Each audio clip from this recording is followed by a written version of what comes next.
రాష్ట్ర వ్యాప్తంగా మెడ్ప్లస్ దుకాణాల్లో అర్హత లేని వారిని కూడా వారి చేత కూడా మందులు అమ్మిస్తున్నారు. ముఖ్యంగా 10th ఇంటర్మీడియట్ చదివిన వారికి కూడా 11,000 నుంచి 12,000 రూపాయలు జీతం ఇస్తూ వారికి వేతనాలు సరిగా ఇవ్వకుండా కేవలం ఫార్మసిస్టులు లేకుండా వీరితోనే పనులు చేస్తున్నారు. ఈ నేపథ్యంలో మనం పలు చోట్ల డ్రైవ్ నిర్వహించాము. నిన్న కూడా ఇదే విషయం బయటపడింది. అయినప్పటికీ అధికారులు ఇప్పటివరకు స్పందించలేదు. ఈరోజు మనం కనుక్కుందాం, మెడ్ప్లస్ దుకాణంలోకి వెళ్ళి అసలు విషయం కనుక్కుందాం. Pharmacist degree sir. డిగ్రీనా?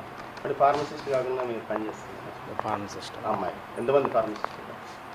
ఫార్మసిస్ట్ ఒకరేనా? 24 ఎంతసేపు duty? 8 hours, 9 hours, 1 hour break. మరి ఒక ఫార్మసిస్ట్ ఉంటే మిగతా టైంలో ఎవరు ఉంటారు?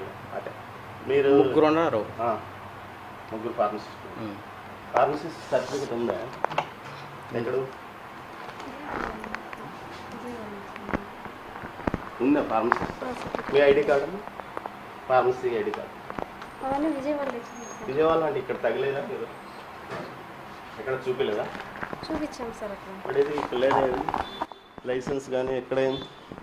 ఇక్కడ మనం చూడవచ్చు ఓవైపు ఇక్కడ పనిచేసే ఎంప్లాయీస్ది కానీ గ్రామ సచివాలయ లైసెన్సు, అదేవిధంగా తిరుపతి మున్సిపల్ కార్పొరేషన్కి సంబంధించింది.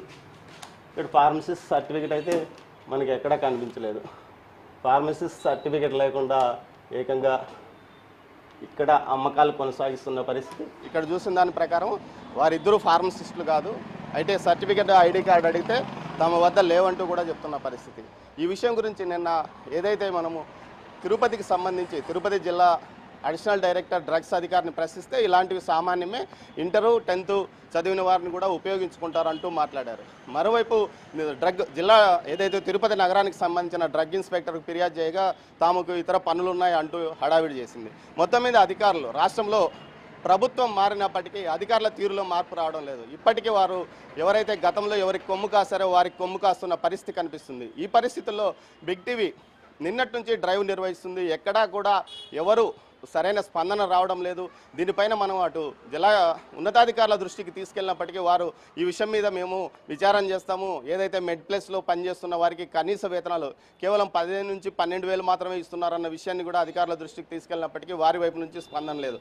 మనం ఇప్పుడు వెళ్ళిన దుకాణం మెడ్ప్లస్ది ఒక బ్రాంచ్, ఇక్కడ డిగ్రీ చదువుతున్న విద్యార్థి మరో అమ్మాయి నేను ఫార్మసిస్ట్ అంటుంది, కానీ ఆమె దగ్గర ఐడి కార్డు కానీ ఎలాంటి సర్టిఫికేట్ లేదు. అప్పటికైనా ఉన్నతాధికారులు కానీ ప్రభుత్వాన్ని మేల్కోవాలి, వారిపైన కఠిన చర్యలు తీసుకోవాలని ప్రజలు కోరుతున్న పరిస్థితి. కెమెరా పర్సన్ పురుషోత్తంతో దామోదర్, తిరుపతి నుంచి.